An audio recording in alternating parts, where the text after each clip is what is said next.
Kisah ini merupakan kiriman dari salah satu narasumber dari Om Ras yang tidak mau disebutkan namanya. Kisah nyata ini dialami oleh keluarganya sekitar tahun 2015 lalu. Nama dalam cerita sudah diubah atas permintaan narasumber itu sendiri. Dan sebelum saya memulainya dan teman-teman yang akan mendengarkan, mari kita berdoa dulu. A'udzu bikalimatillahi tammati. Bismillahirrahmanirrahim. Wa huwas samiul alim. Allahumma sholli ala sayyidina Muhammad sallallahu alaihi wasallam. Ini dia selengkapnya di Tony FS dari Om Ras. Acara syukuran sekaligus tasmiyah, yaitu memberi nama pada bayi. Acara tasmiyah anak pertama dari pasangan Erna dan Salim itu baru saja selesai dilaksanakan. Makanan yang disediakan untuk tamu di dapur pun masih lumayan banyak. Bukan karena tidak ada yang datang, tapi memang keluarganya Erna memesan makanan yang lumayan banyak, bahkan lebih banyak dibanding tamu-tamu yang datang. Oleh ibunya Erna, makanan-makanan yang masih tersisa itu dibagi-bagikan kepada para tetangga, karena memang mereka sangat dekat dengan para tetangga di sekitar rumahnya. Erna merupakan anak kedua dari Bu Masnah dan Pak Abdullah. Orang tua Erna memang punya nama baik di desa tersebut. Karena selain kaya, orang tua Erna juga terbilang sangat sering membantu orang-orang, terutama para tetangganya yang mengalami kesusahan. Erna juga memiliki seorang kakak bernama Kamil. Saat itu, Kamil juga sudah berkeluarga dan memiliki 2 anak. Namun mereka tinggal di provinsi yang berbeda dan cukup jauh juga. Sementara Salim yang merupakan suami dari Erna adalah seorang yatim piatu yang memang dari kecil dirawat oleh Pak Abdul. Salim memiliki sifat baik hati dan sangat penurut pada kedua mertuanya. Itulah yang membuat Pak Abdul juga Bu Erna tak pikir 2 kali untuk menerima niat baik Salim yang ingin memperistri anak gadis kesayangan mereka waktu itu. Oleh Pak Abdul, Salim diberikan tanggung jawab untuk mengurus salah satu usaha rumah makan milik ayah mertuanya tersebut. Dan semenjak usaha rumah makan itu dipegang oleh Salim, usaha itu semakin maju. Bahkan dalam 2 tahun saja sudah bisa membuka 4 cabang di 4 kota berbeda. Sementara Kamil yang merupakan anak pertama Pak Abdul dan Bu Masnah tidak tertarik untuk ikut menjalankan usaha keluarganya. Ia lebih memilih untuk bekerja di salah satu PT yang bergerak dalam bidang pertambangan. Pak Abdul pun tak menghalangi kemauan Kamil karena Pak Abdul sangat menghargai keputusan dari anak-anak dan menantunya. Selama tinggal di provinsi yang berbeda, kami sangat jarang mengunjungi orang tuanya. Dalam 1 tahun, paling hanya sekitar 2 kali mereka pulang. Itu pun tidak lama, hanya beberapa hari saja. Sementara Erna dan Salim memang tinggal serumah bersama Pak Abdul dan Bu Masnah. Erna juga memiliki usaha kecil-kecilan, yakni sebuah konter pulsa di pinggir jalan. Namun bukan Erna sendiri yang jaga. Ia juga memiliki 2 karyawan di konter tersebut. Di sisi lain, siang itu Erna dan ibunya yang sedang asyik mengobrol soal mengurus bayi, tiba-tiba mereka mendapatkan kabar dari orang kepercayaan ayahnya bahwa ayah Erna, yaitu Pak Abdul, terjatuh saat sedang mengecek salah satu pabriknya. Seketika setelah mendengar kabar tersebut, Bu Masnah menjadi panik dan tak karuan karena memang Pak Abdul ini orangnya selalu rutin kontrol kesehatan ke rumah sakit setiap 2 minggu sekali. Dan selama ini Pak Abdul tidak menderita sakit apa-apa. Erna yang melihat ibunya sudah sepanik itu mencoba untuk menenangkan sang ibu. Meskipun ia juga sangat khawatir dengan ayahnya. Bergegas Erna menelpon Salim agar bisa secepatnya menyusul mereka ke rumah sakit. Sesampainya Erna di rumah sakit, ia terkejut melihat keadaan ayahnya yang terlihat sangat mengerikan. Bagian ujung jari dan kukunya berwarna merah kebiruan, mirip seperti lebam atau darah beku. Ayahnya masih belum sadarkan diri, sementara ibunya terus menangis sambil sesekali memanggil nama suaminya. Tidak lama, Salim datang dengan raut wajah yang tak kalah sedih. Ia memeluk Erna yang menangis terisak melihat keadaan sang ayah. "Sabar, Dek, sabar. Ayah tidak akan kenapa-napa," ucap Salim menenangkan istrinya. Malamnya, Pak Abdul sadar bibirnya mulai membiru. Dengan terbata-bata, Pak Abdul memanggil nama istri dan anaknya. "Ayah sangat kesakitan. Rasanya kaki dan tangan ayah mati rasa," ucap Pak Abdul. Bu Masnah, Erna dan Salim yang mendengar ucapan Pak Abdul terlihat sedih. Namun mereka bertiga terus menyemangati Pak Abdul dan meyakinkan bahwa Pak Abdul pasti akan sehat kembali. Akan tetapi, takdir berkata lain. Dan sekitar pukul 6 pagi, Pak Abdul meninggal dunia. Erna yang sudah berada di rumah, yaitu Erna pulang itu malamnya sebelum dikabari bahwa anaknya menangis terus di rumah. Yang sudah berada di rumah sangat terkejut si Erna mendengar kabar itu. Ia masih belum percaya. Namun ketika jenazah ayahnya tiba di rumah, Erna terduduk lemas di lantai. Air matanya tak terbendung lagi. Sementara Salim terus mencoba menghubungi kakak iparnya, yakni Kamil yang tinggal di luar provinsi. Namun Kamil dan istrinya tidak ada yang menjawab telepon.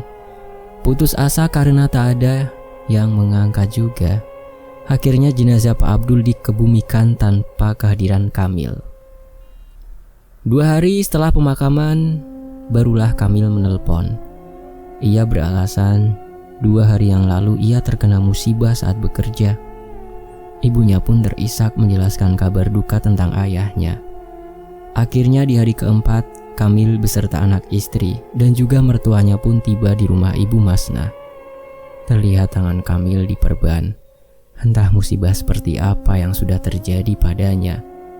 Tangis sedih kembali terdengar di dalam rumah itu. Besan Bu Masnah, yakni mertua dari Kamil, memeluknya untuk menenangkan. Kamil tertunduk. Raut wajahnya terlihat begitu sedih. "Sakit ayah sangat aneh, Kak," ucap Erna terisak. "Aneh bagaimana?" tanya Kamil menghapus air matanya. "Ayah sebelumnya tidak ada keluhan sakit.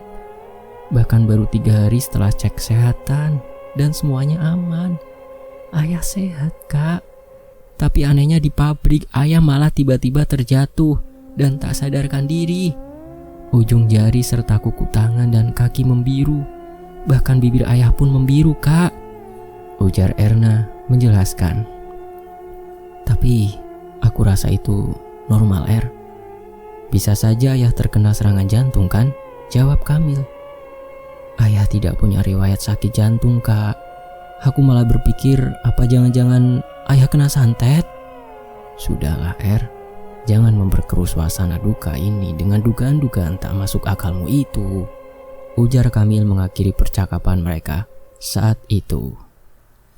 Setelah ayahnya meninggal, Kamil memutuskan untuk tetap tinggal di rumah orang tuanya. Karena menurut Kamil, keberadaan ia beserta anak istri sedikit banyaknya akan membantu sang ibu melewati masa-masa sulit setelah meninggalnya sang ayah. Benar saja, dengan keberadaan Kamil serta anak istrinya di rumah itu, menambah ramai suasana. Perlahan-lahan, Bu Masnah mulai kembali ceria lagi. Namun, setelah 2 bulan Kamil tinggal di sana, Erna merasa ada yang aneh dari gelagat ibunya. Ibunya jadi lebih penurut dengan ucapan Kamil. Bahkan ibunya juga mengizinkan 2 orang sepupu istrinya Kamil ikut tinggal di rumah besar itu. Padahal selama ini, walaupun orang tuanya baik, mereka tetap menjaga privasi isi rumah mereka. Dan tidak sembarang orang yang boleh tinggal di sana. Tak jarang Bu Masnah dan mendiang suaminya lebih memilih untuk membayarkan kontrakan ketimbang membawa orang luar tinggal di rumah mereka. Apalagi orang itu sama sekali tidak mereka kenal. Tapi anehnya, sekarang ibunya malah mengizinkan orang itu tinggal di rumahnya dengan alasan biar rumah tidak sepi. Memangnya sesepi apa sih rumah ini menurut ibu? Tanya Erna waktu itu di dapur saat hanya ada ia dan ibunya di sana. Di sisi lain, pernah suatu ketika Erna mendapati salah satu sepupu istrinya Kamil tersebut masuk ke dalam kamar pribadi milik Erna dan Salim tanpa permisi. Orang itu beralasan ingin meminjam baju serta gincu milik Erna. Dan tanpa menunggu persetujuan dari Erna, orang tersebut lantas membuka isi lemari Erna dan memilih-milih baju yang akan ia pinjam sesuka hatinya. Hal itu tentu saja membuat Erna jengkel. Namun ia masih menutupi rasa jengkelnya supaya tidak membuat sakit hati orang tersebut. Erna kemudian melaporkan kejadian itu pada Kamil, kakaknya. Akan tetapi respon dari Kamil sangat membuat Erna kesal. Kamil mengatakan untuk mengalah dan membiarkan saja mereka meminjam milik Erna. Toh mereka hanya meminjam, ucapnya kala itu. Saat Erna mengadu pada ibunya, jawaban sang ibu rupanya sama saja dengan Kamil. Akhirnya setelah dinasehati oleh Salim, Erna mengalah dan lebih memilih mengunci pintu kamarnya saat ia ada di dalam maupun saat ia berada di luar kamarnya. Hingga sampai di suatu hari, Erna tak bisa lagi menahan rasa marah dan kesalnya saat ia melihat anak bayinya yang berada di gendongan kakak iparnya itu disuapi roti yang tentu saja sangat tidak dianjurkan untuk diberikan kepada bayi yang belum saatnya. Kalian tahu kan kalau anakku ini masih di bawah 6 bulan. Dan kalian juga tahu kan kalau bayi di bawah 6 bulan tidak boleh diberikan makanan-makanan seperti ini. Bubur halus saja tidak diperbolehkan, apalagi roti kasar seperti ini. Kalian ini bodoh atau memang sengaja ingin membunuh anakku, hah? Selama ini aku sudah menahan diri dan bersabar dengan tingkah kalian di rumah ini. Berbuat sesuka kalian di rumah ini. Bahkan dengan lancangnya mengambil barang-barang pribadi milikku. Aku sabar karena menghormati kau sebagai kakak iparku. Tapi ternyata kalian ini tidak tahu diri. Sekarang terserah kau mau tersinggung atau marah. Yang pasti aku ingin kau usir sepupu-sepupumu yang tidak ada sopan santunnya ini di rumah kami. Setelah berkata seperti itu, Erna langsung masuk kamar dan menangis terisak. Rasa kecewa, marah, menyesal membuat perasaannya kacau. Apalagi malam itu kakaknya menegur keras perbuatan Erna yang dianggap tidak sopan dan tidak menghormati kakak iparnya. Karena perkataan kasarmu itu, kakak iparmu sampai tak mau makan. Dia terus menangis di dalam kamar. Memangnya sefatal itukah yang mereka lakukan sampai kau melontarkan ujaran kebencian padanya, nak? Hah? Iya, sangat fatal. Mereka memberikan makan anakku yang belum cukup umur dengan roti. Kalau sampai anakku kenapa-napa, siapa yang mau tanggung jawab? Kak Kamil jangan hanya menyalahkan aku dong, tapi lihat juga kelakuan istrimu itu. Hanya karena istriku memberi makan anakmu roti, kau sampai seperti itu padanya. Apa kabarnya kau dan aku yang waktu bayi diberi makan sewaktu usia 2 bulan, ah? Apa kita sekarang sudah mati? Atau sakit parah? Dasar lebay. Nafas Erna bergemuruh mendengar perkataan kakaknya itu. Sudah salah malah dibela. Tentang kau dan aku yang diberi makan sejak usia 2 bulan itu adalah kesalahan dan ketidaktahuan orang tua kita. Tapi sekarang zaman sudah berubah, Kak. Bukannya lebay, tapi aku seperti ini karena ingin melindungi anakku. Apa itu salah? Aku tidak mau dengar lagi masalah ini. Dan kau harus minta maaf pada istriku, ujar Kamil. Mata Erna melotot. Ia mendengus kesal mendengar ucapan kakaknya itu. Sementara itu di sisi lain, saat Erna curhat dengan suaminya, aku tidak mau minta maaf karena bukan aku yang salah. Meminta maaf bukan berarti kamu salah, Dek, jawab suaminya. Lalu aku harus mengalah lagi dan membiarkan mereka melakukan sesukanya pada anakku? Itu baru roti yang mereka suapkan ke anakku. Kalau selalu dibiarkan, bisa saja nanti berbagai macam makanan yang dia beri ke anak kita. Salim terdiam. Erna memang sedikit keras kepala. Tapi meski begitu, Erna adalah perempuan yang baik. Keras kepalanya keluar hanya jika ia menemukan sesuatu yang salah. Di sisi lain, malam itu Erna tak sengaja mendengar percakapan antara Kamil dan ibunya. Dalam percakapan itu, Kamil meminta ibunya untuk mengambil lagi usaha rumah makan yang diurus oleh Salim. Aku sudah berhenti bekerja di tambang demi menjaga ibu. Jadi apa salahnya kalau aku meminta sebagian usaha rumah makan itu? Lagi pula Salim tak akan punya waktu mengurus keempat cabang itu, Bu. Sementara aku punya banyak waktu sekarang. Dan lagi ada istriku dan sepupunya yang akan membantuku, bujuk Kamil. Tidak bisa begitu dong, Kak. Toh ada beberapa pabrik dan usaha lain yang bisa kakak urus kok. Jadi kenapa mau mengambil alih yang sudah diurus Salim? Ujar Erna tiba-tiba seraya mendekat ke arah ibu dan kakaknya itu.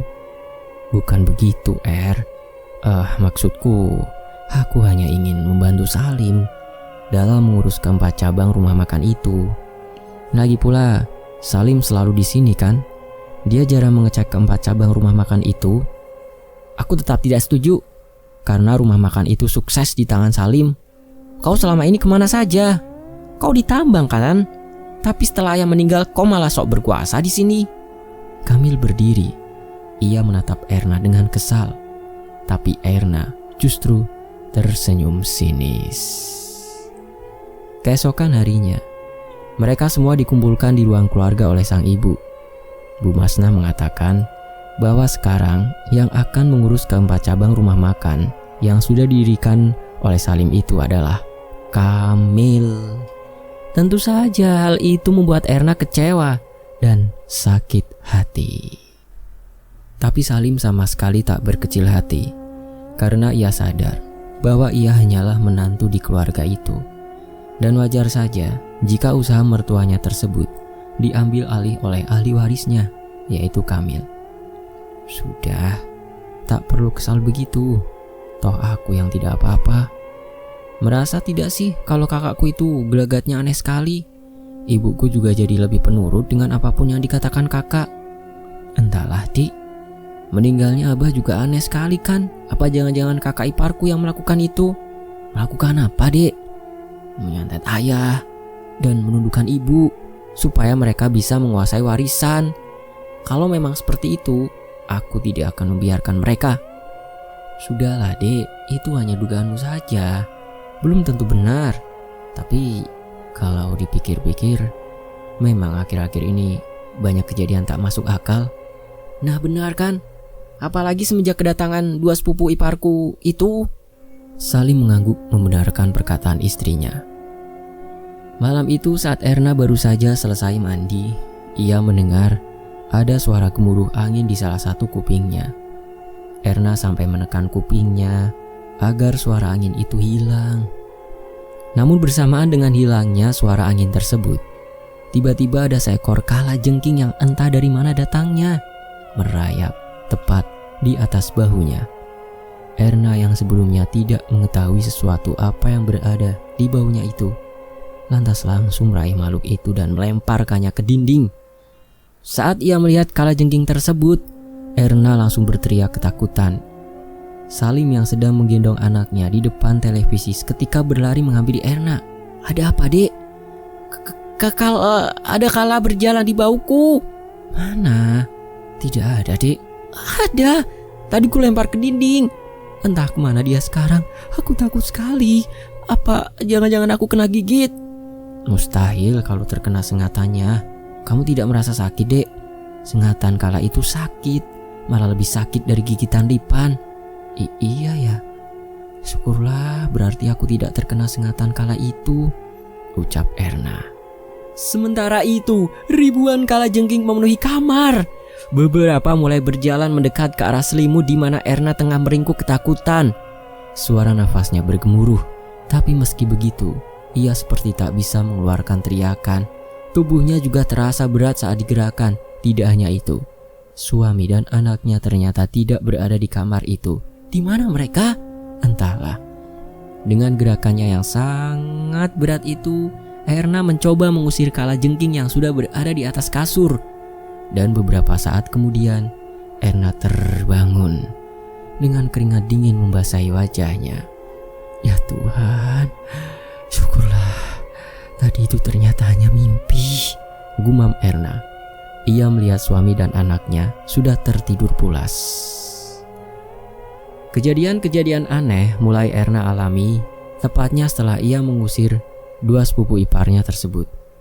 Dan hari itu, lagi-lagi Erna mendapati Kamil yang terus merayu ibunya untuk memindahkan semua harta menjadi atas namanya, termasuk satu rumah makan yang dikelola oleh Salim.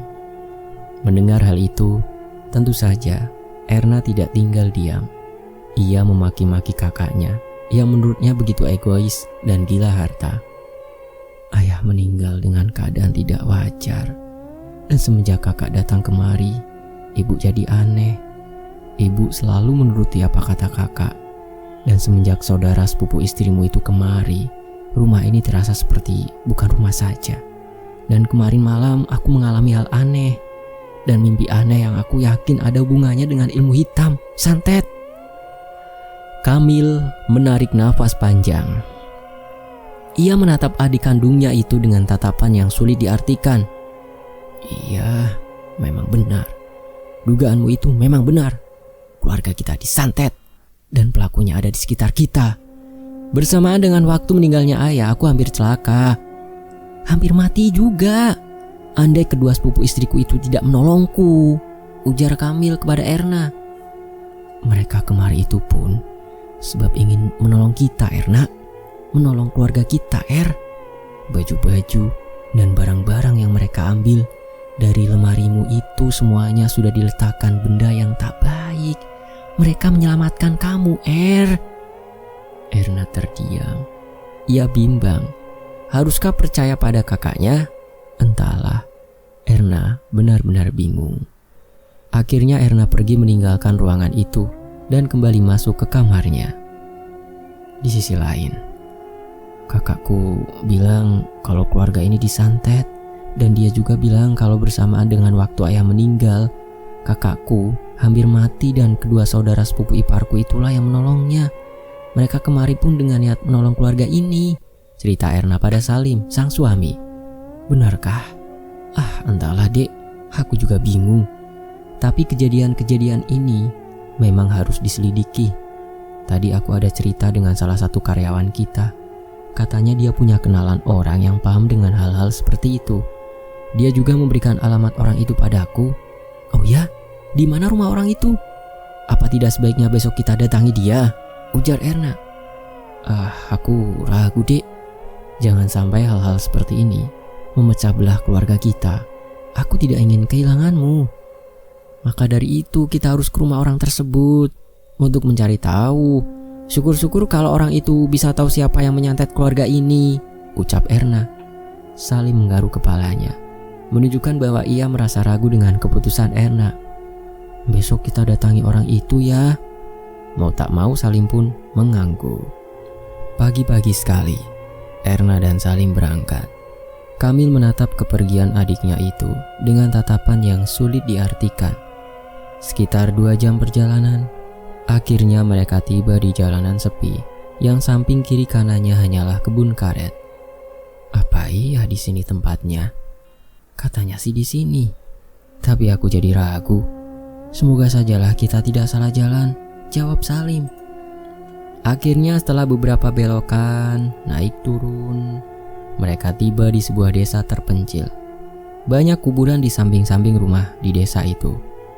Coba kita tanya ke orang itu saja, tunjuk Salim saat melihat seorang lelaki parubaya tengah duduk santai di teras rumah kecilnya itu. Salim dan Erna turun, lalu menanyakan pada orang tersebut. Dan beruntungnya, ternyata orang itulah yang mereka cari. Wah, beruntung sekali kita ya. Langsung bertemu sama orangnya, ucap Erna tersenyum. Mari, silahkan masuk, ujar lelaki parubaya itu sembari beranjak dari duduknya. Erna menatap sekeliling ruangan sempit itu dengan seksama. Ia sedikit terpukau dengan jajaran mandau yang menjadi hiasan dinding. Di samping mandau-mandau itu juga ada 2 buah kepala rusa lengkap dengan tanduknya. Ning, tolong buatkan air untuk tamu kita, suruh lelaki parubaya itu pada seorang gadis yang mungkin kisaran usianya sekitar 16 atau 17 tahunan. Maaf sebelumnya Pak, kami mendapatkan alamat rumah Bapak ini dari salah satu karyawan yang bekerja di rumah makan suami saya ini. Dan setelah suami saya menceritakan tentang Bapak, kami memutuskan untuk kemari. Beruntungnya kami tidak tersesat di jalan. Jadi Pak, almarhum ayah saya itu awalnya sehat-sehat saja. Bahkan tidak ada riwayat sakit jantung dan lain-lain. Tapi anehnya hari itu ayah saya mendadak jatuh, tak sadarkan diri Pak. Dan tidak lama setelah itu ayah saya meninggal dunia. Oh iya, sebelum meninggal itu ujung-ujung jari tangan dan kakinya membiru.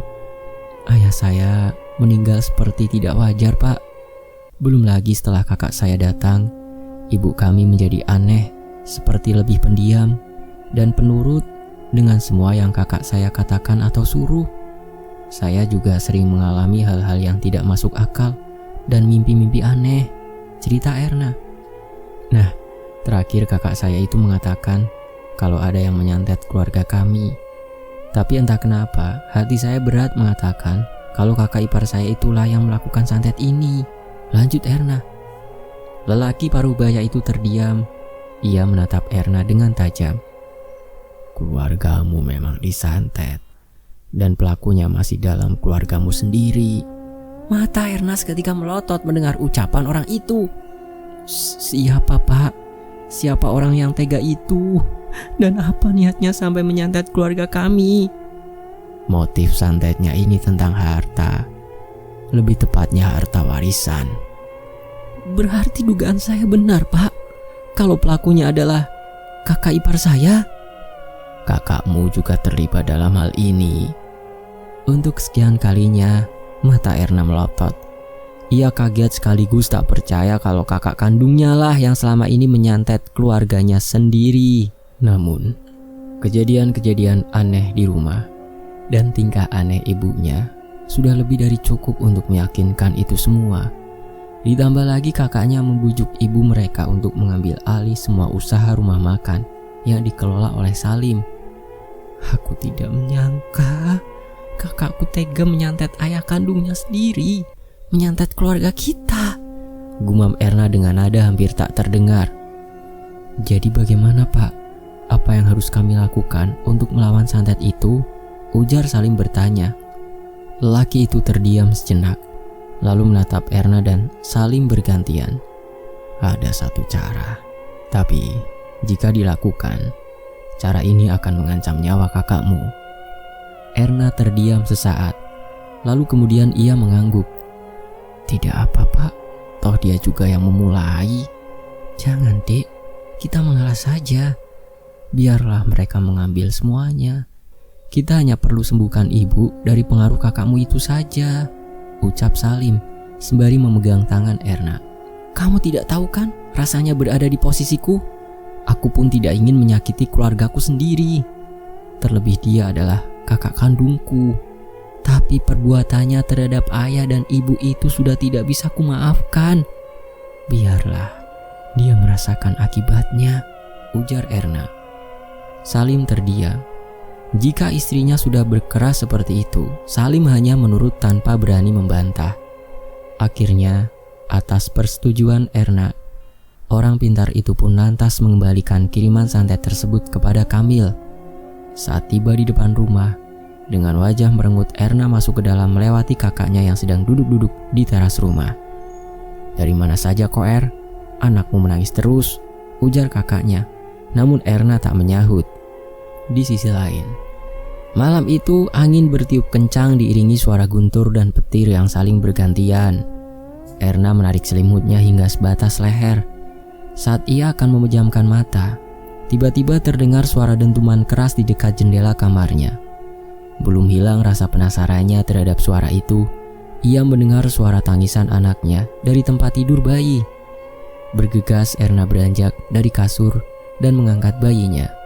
Meski sudah disusui, tapi bayi itu tetap menangis dengan sangat keras. Bahkan tubuhnya sampai mengejang. Erna yang panik itu pun lantas membangunkan suaminya. Saling bergantian menggendong si bayi. Namun tak ada perubahan. Bayi itu tetap saja menangis. Ya Tuhan, ada apa lagi ini? ucap Erna terisak. Ada apa Erna? Tanya ibunya dari balik pintu. Kriak. Entahlah, dia terus menangis Bu setelah sebelumnya terdengar suara dentuman di jendelaku, jawab Erna panik. Kamil, teriak ibunya memanggil. Erna melotot. Ia tak terima jika ibunya sampai memanggil Kamil untuk ikut menenangkan anaknya. Sebab Erna yakin kalau jin santet dari Kamil itulah yang telah mengganggu anaknya hingga membuatnya menangis tanpa henti seperti itu. Kamil datang dengan tergopoh-gopoh. Wajahnya pucat seakan baru saja melihat sesuatu yang mengerikan. Ada apa? Tanya Kamil, berusaha terlihat tenang. Namun suaranya jelas sekali terdengar bergetar. Itu, keponakanmu menangis terus. Apa jangan-jangan? Bu, shh, potong Kamil seraya mengisyaratkan agar ibunya diam dan tak melebar kemana-mana. Jangan-jangan apa Bu? Kalian ini merahasiakan apa sih sebenarnya? Ujar Erna meninggi. Tanpa menunggu persetujuan dari adiknya, Kamil lantas merebut anaknya Erna dari gendongan Salim. Ia seperti membacakan sesuatu di telinga bayi itu, lalu mengusapkan tangannya pada wajah hingga ke ubun-ubun keponakannya tersebut. Ajaibnya, bayi itu seketika berhenti menangis. Sementara mereka datang, anakmu biar tidur di kamar ibu dulu, ujar Kamil. Mereka siapa maksudmu? Kau jangan coba-coba mengirimkan santet lagi padaku ataupun pada keluarga ini. Aku sudah tahu siapa kamu. Tapi tenang saja, kau tidak akan bisa lagi mengirimkan hal-hal buruk pada kami. Orangku akan mengembalikan semua santet yang telah kau kirim padamu. Kau tunggu saja, ujar Erna penuh dengan emosi. Kamil melotot mendengar ucapan adiknya. Ia menunjuk ke arah wajah Erna dengan tatapan marah. Kau pikir aku ini orang seperti apa? Yang dengan tega menyantet keluarga sendiri, ha? Apa kau sudah tidak kenal dengan kakakmu ini? Ya, aku sudah tidak kenal denganmu. Orang yang tega menyantet keluarga sendiri hanya karena warisan. Adu mulut antara kakak beradik itu tak bisa dielakkan lagi. Keduanya sama-sama tak mau disalahkan dan sama-sama merasa paling benar. Cukup, hentikan kalian berdua. Jangan sampai tali persaudaraan kalian itu hancur karena ulah orang luar, teriak ibunya sambil menangis. Erna dan Kamil yang sudah terbakar emosi itu lantas terdiam seketika. Atas semua yang telah terjadi pada keluarga kita ini, seharusnya membuat kita semakin erat dan saling rangkul. Dengan bersama-sama, kita pasti bisa lepas dari teror ini. Tapi kenapa dengan kalian berdua? Kenapa malah saling tuduh dan menyalahkan? Dengan kelakuan kalian yang seperti ini, keluarga kita justru akan semakin mudah dihancurkan. Dan kamu Erna, kenapa kamu malah menuduh kakakmu? Siapa yang menghasutmu, ha? Ucap ibunya. Aku tidak menuduh, Bu. Tapi memang itulah kenyataannya. Aku tahu semua itu pun dari orang yang kami temui kemarin, jawab Erna. Orang itu siapa, Er? Kamu tahu siapa orang tersebut? Dan bagaimana kamu bisa seyakin itu sampai menuduhku? Jangan pura-pura polos. Kau seperti ini karena ingin mendapatkan semua warisan, kan? Warisan? Baiklah, terserah kau saja, Nak. Sekarang, menjelaskan padamu pun rasanya mustahil. Kau tidak akan percaya, ujar Kamil. Cukup lama mereka duduk di ruang tamu, menunggu seseorang yang Erna pun tidak tahu siapa. Terlihat Salim duduk dengan gelisah. Sesekali ia menggoyang-goyangkan kakinya dan menggosok-gosok kedua telapak tangannya yang terus berkeringat. Kau kenapa? Tanya Erna berbisik. Entahlah, Dek, aku merasa tak enak. Aku takut kedatangan orang itu justru akan semakin membuat runyam masalah ini, balas Salim. Erna mengangguk. Belum sempat ia mengatakan sesuatu pada Salim, tiba-tiba terdengar ketukan pintu rumah. Kamil yang sedari tadi juga menunggu, lantas beranjak dan bergegas membukakan pintu. Salim memegang tangan Erna dengan sangat erat. Seorang lelaki kisaran usia 50 tahunan, berpeci putih dan memakai celana kulot dari kain sarung, tampak berdiri sambil tersenyum. Di sampingnya ada dua orang berusia 20 tahunan. Silahkan masuk, Bah, ucap Kamil dengan sopan, mempersilahkan ketiga orang itu masuk. Berbeda dengan Erna yang menatap orang-orang itu tanpa senyuman. Bahkan sepertinya Erna sangat ingin mengusir orang-orang tersebut. "Tolong, ambilkan aku air putih, nak," pinta si tamu pada Kamil. Kamil pun bergegas ke dapur dan membawakan 3 gelas air putih. Sebab ia mengira bahwa ketiga tamunya kehausan. Tapi rupanya air putih itu didoakan dan orang itu menyuruh Erna untuk meminum airnya. "Saya tidak mau, suruh dia saja yang minum. Toh dia yang mengundang kalian kemari," ujar Erna terdengar ketus, membuat Kamil geram. "Kakakmu juga minum, dan sekarang kamu juga minum ya. Air ini tidak ada apa-apa. Air ini hanya air doa biasa. Sebelum kita mulai membersihkan rumah, untuk jaga-jaga lebih baik kalian minum air doa ini, supaya proses membersihkan rumah ini juga lancar," bujuk orang itu. Dan kita sebut saja beliau Haji Naim. Saat Erna hampir mau, Salim menarik keras tangan istrinya dan menggeleng. Akibatnya Erna pun mengurungkan niatnya. Kamil yang melihat hal itu tentu saja marah pada adik iparnya tersebut. "Kau jangan ikut campur. Erna ini istriku, dan sebagai istri sudah kewajibannya mematuhi perkataanku," balas Salim. "Kau..." Sudah. Kalau tidak mau, tidak apa-apa. Kalian tidak usah sampai berkelahi," ujar Haji Naim melerai. Setelah berkata seperti itu, Haji Naim meminta izin untuk masuk ke setiap kamar di rumah itu dengan ditemani oleh Kamil, Erna, dan Salim juga mengekor di belakang. Di setiap kamar Haji Naim dan 2 pemuda itu melantunkan ayat suci Al-Quran. Dan anehnya saat mendengar mereka mengaji, Erna itu merasa seperti ada sesuatu dalam dirinya yang ingin melompat keluar. Berat, panas, dan dingin terasa bersamaan. "Ada apa ini? Padahal sebelumnya aku tidak seperti ini bila mendengar orang mengaji," batin Erna. Pandangannya perlahan-lahan mulai berkunang-kunang. Tubuhnya hampir ambruk, andai Salim tidak menangkapnya. "Sudahlah, hentikan saja semua ini. Kau tidak kasihan melihat adikmu begini ya?" Kau diam. Kau itu cuma menantu di sini, Salim." "Iya, aku tahu, aku sadar. Tapi Erna ini istriku," jawab Salim meninggi. Sepertinya kesabarannya juga sudah mulai terkikis. Tiba-tiba Erna mengerang. Salim yang sedari tadi menahan tubuh istrinya itu tak sanggup lagi untuk menahan tubuh Erna. Akhirnya Erna terjatuh dan menggelepar dengan diiringi rintihan kesakitan. Di saat Kamil dan Salim masih melongo melihat apa yang terjadi pada Erna, Haji Naim lantas memercikan air dari dalam botol yang beliau bawa. Seiring dengan percikan air tersebut, Erna semakin menggeliat kesakitan.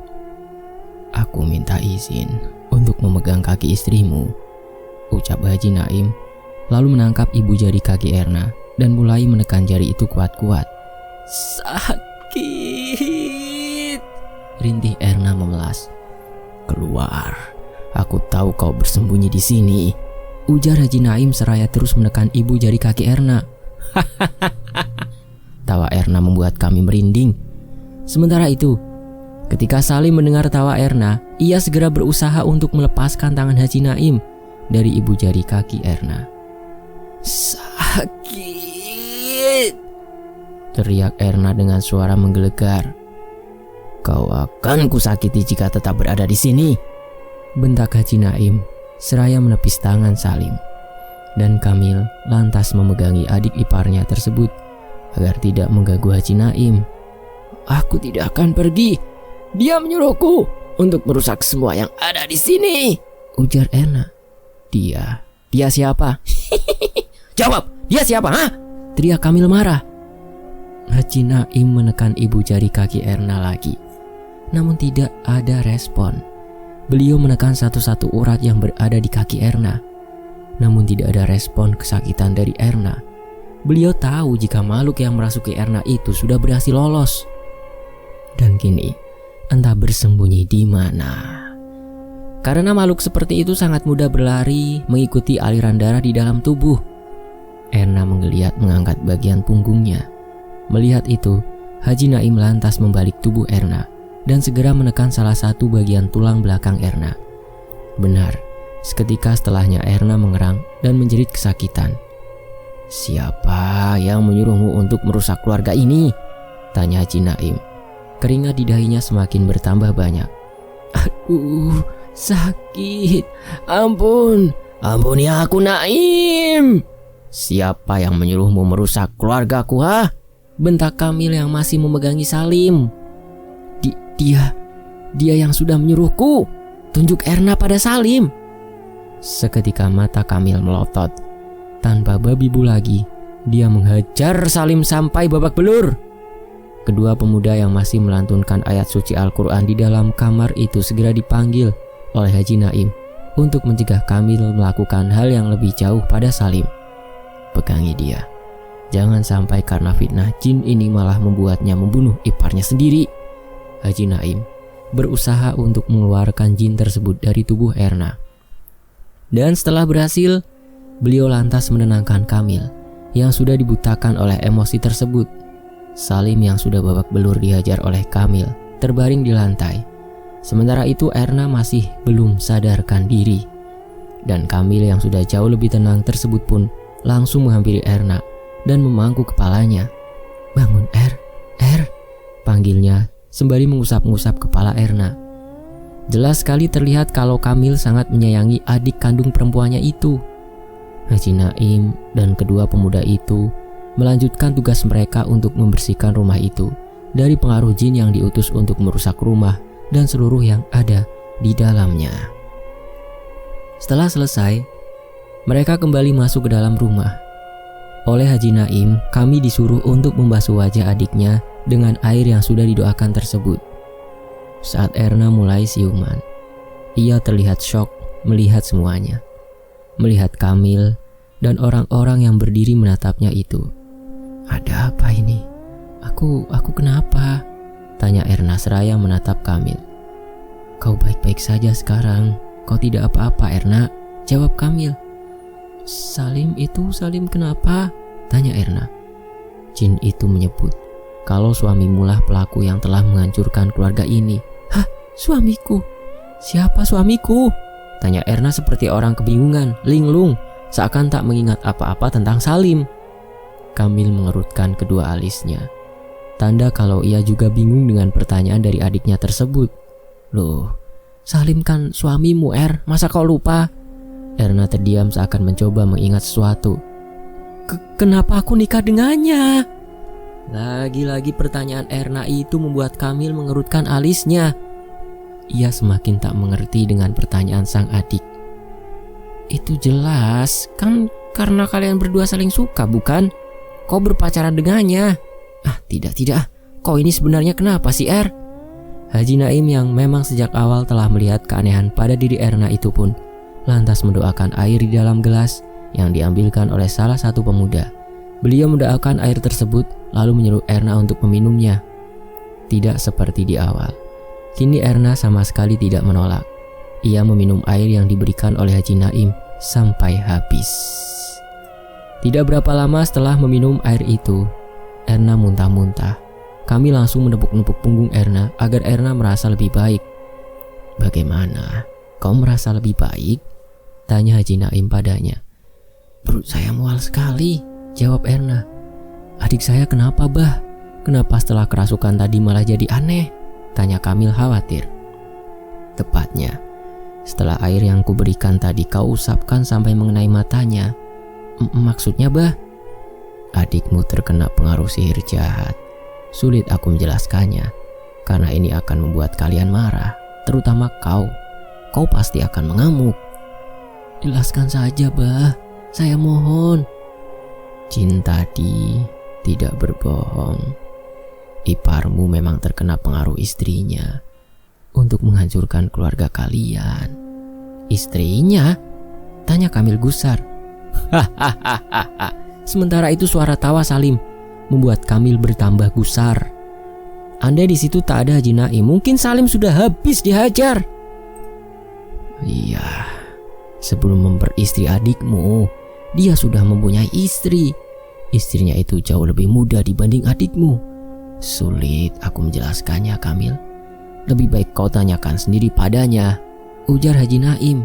Kamil berbalik dan menatap Salim. Tatapan matanya tak bisa berbohong.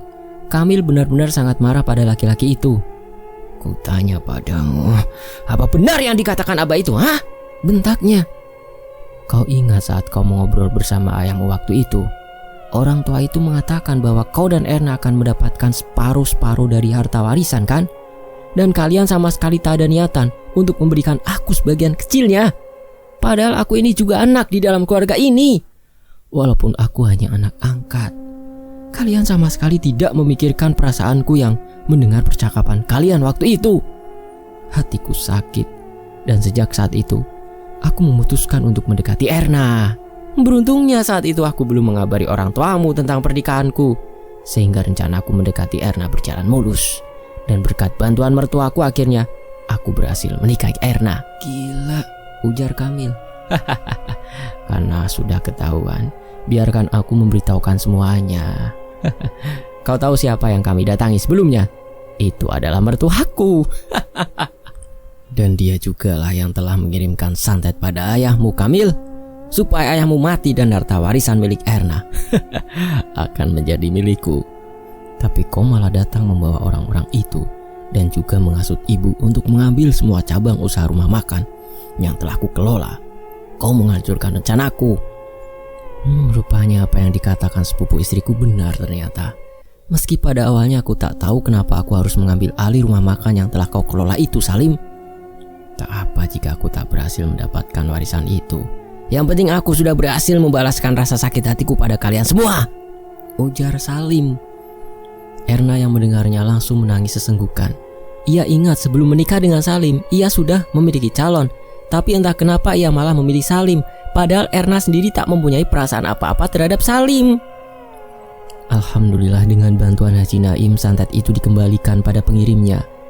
Tidak lama setelahnya Salim pun digugat cerai oleh Erna. Salim juga keluar dari rumah itu tanpa membawa apapun. Dan setelah resmi bercerai, Erna kembali melanjutkan hidupnya bersama keluarga tercintanya. Berbulan-bulan telah berlalu, Erna mendengar kabar dari salah satu kenalannya bahwa kini Salim menderita kelumpuhan pada sebagian kakinya, semacam stroke. Erna hanya tersenyum kecut menanggapi kabar itu tanpa komentar sepatah pun. Dan kisah ini selesai. Terima kasih Om Ras, terima kasih narasumbernya, dan terima kasih buat teman-teman yang menyimak kisah ini. Semoga bisa menjadi pelajaran. Tony FS pamit. Wassalamualaikum. Alhamdulillah.